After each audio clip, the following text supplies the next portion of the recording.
Greetings, good morning, and hello. We are Crypto for Joe, cryptocurrency and blockchain ideas for your average Joe. I am your average Joe, one of them. The beverage, not the abs, sadly. And we're speaking today with Cayman Nava. Cayman, top of the morning to you. Hey, thanks for having me. So I'd like to do it's early June 2021. I'd like to do a recap of just what's going on the programming side of Ethereum because, there's a lot of news coming out. A lot of it's distracting concerning the cryptocurrency industry, if you will. And that's understandable because every article is just an intellectual lightning rod where people can go and go, oh, look at this. And again, here's the biggest objection that you'll hear. This is 90% of the objection. I don't understand it. But we've talked about this. People, do you understand everything that happens? Do you understand how video gets from the satellite when you upload? You don't understand anything in technology. You just right. Do you understand how your car works? You don't understand how your car typically right. No. And if you do, it's a limited understanding. Come on, man. We're average Joes here. But so I think it's interesting to delve into what's going on in the programming side, because that's the reason that real information is not reported, because it's so nascent. It's in such an early stage that it's not sexy to report it and to talk about it. But I'm interested in it. And, there are a lot of average Joes out there who's, if they get a chance to see what's going on behind the veil, they will take a look. So walk me through what's going on the Ethereum programming side, both with your group, and I know there's other groups that are working in different elements of that space. So what's going on? Right. I can walk you through the kind of the short-term things that are happening, and then some of the longer-term things that are happening. Mm-hmm. So, Ethereum is in use by many people today. Mm-hmm. And so there's things happening on that front, things that are happening that will affect maybe the users more directly. So one thing is there's an upcoming upgrade to the Ethereum network happening in July, and it's going to change the way that fees are paid out to miners. We've talked about it before. The upgrade is called EIP 1559, and it should make paying for transactions on Ethereum more straightforward. So right now, it's like, if you've ever used Ethereum, maybe you've used MetaMask or something in your browser, you make a transaction and then you have to set the gas fee. It's like, well, do I want like a small fee, a large fee, a medium fee? Like, I don't know. It's kind of, you have to make this extra decision. EIP 1559 should make that more straightforward.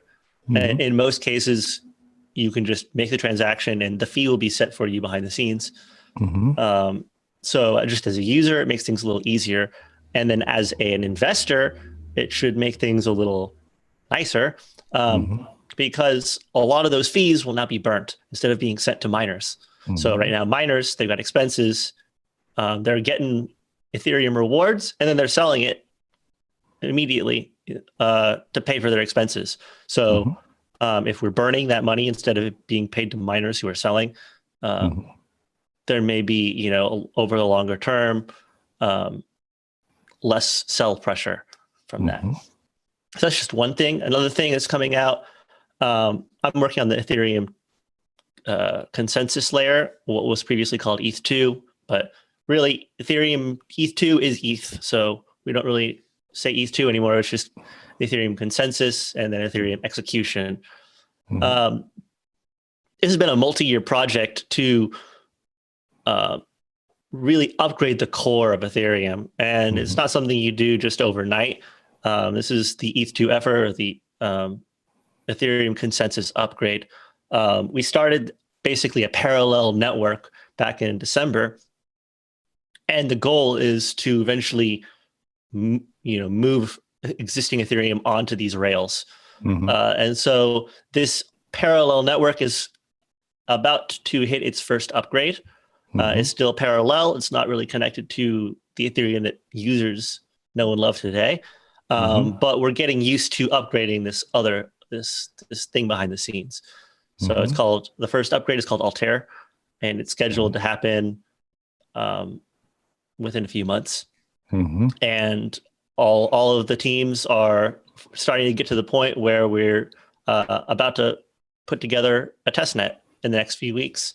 We're going to decide on when our first little test net is to test this upgrade. This upgrade is a lot of things kind of behind the scenes, not really user-facing things, but it should make things like verifying the blockchain on your phone a lot more straightforward. We call these light clients. So a client that is not verifying the whole chain, but only verifying a little bit. You want to have the same assurances you do with the blockchain. Blockchain is all about, verifiability, transparency, not being able to corrupt the data. And light clients give you similar assurances without needing the whole chain. So these are some of the we're doing upgrades around that. That's kind of what this upgrade is for. And then looking further into the year, maybe end of the year or beginning of next year, this is when we're wanting to move Ethereum onto these rails of this new network. And we're calling it the merge. And there's a lot of work on the merge happening.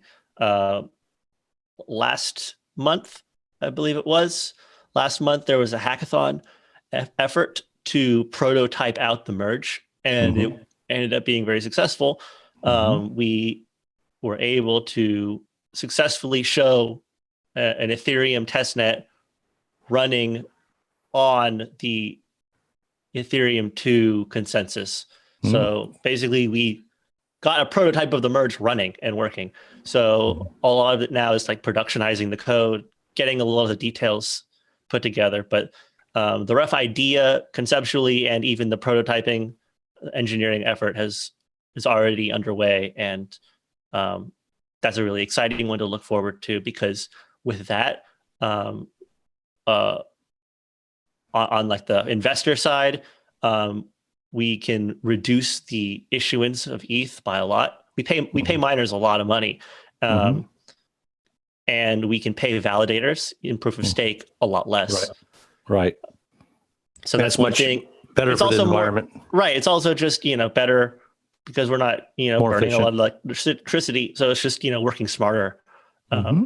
And so those are things happening soon, a little later in the year, and even a little later. Very exciting. That's cool, man. And it's great to take a look at that, because it's exciting anyway, what's taken place over the last, 7 years or 8 years since Bitcoin first came out as the first cryptocurrency. And it's cool to see there's going to be an explosion at some point. And that it sounds like the union of ETH, formerly called ETH2, and Ethereum is one of the big milestones for that explosion. So thanks so much for the look behind the veil, and we will check you out here pretty soon. Thank you. Yeah, thank you.